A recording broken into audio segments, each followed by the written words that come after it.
প্রিয় দর্শক, হিন্দুত্ববাদ এবং জায়নবাদের যৌথ রসায়নের মুখে বিপজ্জনক পরিস্থিতির মুখে দাঁড়িয়ে আছে পুরো দক্ষিণ এশিয়া। এই ঘটনাটিকে আপনারা শুনলে আঁতকে উঠবেন। বিষয়টি হচ্ছে, ইসরায়েল এবং ভারত যৌথভাবে ভারতের অভ্যন্তরে মারণাস্ত্র কারখানা তৈরি করে পুরো দক্ষিণ এশিয়াকে বড় ধরনের সামরিক এবং ঝুঁকিপূর্ণ বিপদের দিকে ঠেলে দিচ্ছে। উদ্দেশ্য হচ্ছে ভারতে মুসলিম নিধন করে পুরো দক্ষিণ এশিয়ার পরিস্থিতিকে এমন এক টালমাটাল অবস্থা নিয়ে যাওয়া, যার মধ্য থেকে হিন্দুত্ববাদ এবং জায়নবাদের যৌথ রসায়নের মাধ্যমে পুরো মুসলিম নিধন শুরু হতে যাচ্ছে। এই ধরনের একটা মহা বিপজ্জনক পরিকল্পনা নিয়ে সামনে এগোচ্ছে ইসরায়েল এবং ভারত। আপনারা লক্ষ্য করে দেখবেন, বেশ কিছুদিন আগে ভারতের প্রধানমন্ত্রী নরেন্দ্র মোদী, যাকে বলা হয় গুজরাটের কসাই, এই গুজরাটের কসাই ইসরায়েলকে বলেছিল যে ইসরায়েল হচ্ছে ভারতের পিতৃভূমি অর্থাৎ ফাদারল্যান্ড। অর্থাৎ ইসরায়েলের সাথে ভারতের সম্পর্কের যে রসায়ন তৈরি হচ্ছে, এই রসায়ন কিন্তু নতুন কিছু নয়।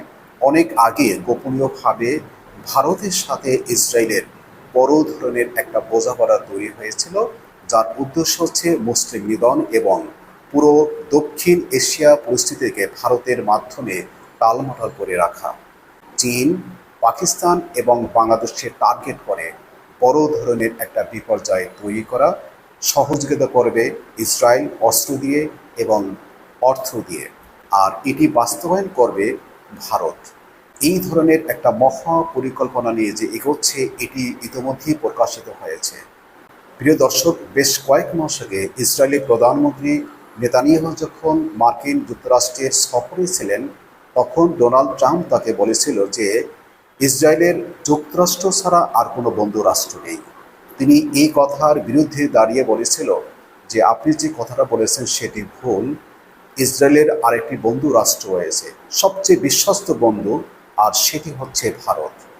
তার এই কথার মধ্যে দিয়ে একটা বিষয় স্পষ্ট, প্রচণ্ড কোণঠাসা হয়ে পড়া, আন্তর্জাতিকভাবে প্রচণ্ড কোণঠাসা হয়ে পড়া নয়াদিল্লি এবং তেল আবিব একে অপরকে আঁকড়ে ধরার চেষ্টা করছে এবং বড় ধরনের একটা বিপর্যয় সৃষ্টি করার জন্য একে অপরকে সহযোগিতা করছে।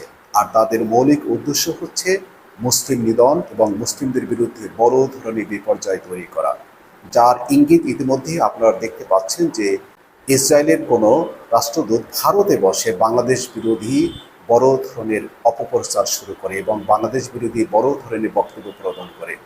লক্ষ্য করে দেখবেন যে ইসরায়েলের অভ্যন্তর থেকে কিন্তু বাংলাদেশের বিরুদ্ধে কোনো কিছু বলা হচ্ছে না, বলা হচ্ছে শুধুমাত্র নয়াদিল্লি থেকে।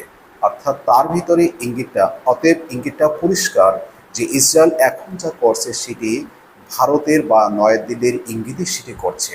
প্রিয় দর্শক, আপনারা লক্ষ্য করে থাকবেন, বেশ কয়েক মাস আগে ভারতের অভ্যন্তরে ভারতের বিভিন্ন অঙ্গরাজ্যে মুসলিমদের উপরে যেভাবে নিপীড়ন নির্যাতন চালানো হচ্ছে, সেটি কিন্তু এখনও অব্যাহত আছে এবং ভবিষ্যতে এর মাত্রা আরও তীব্র করা হবে।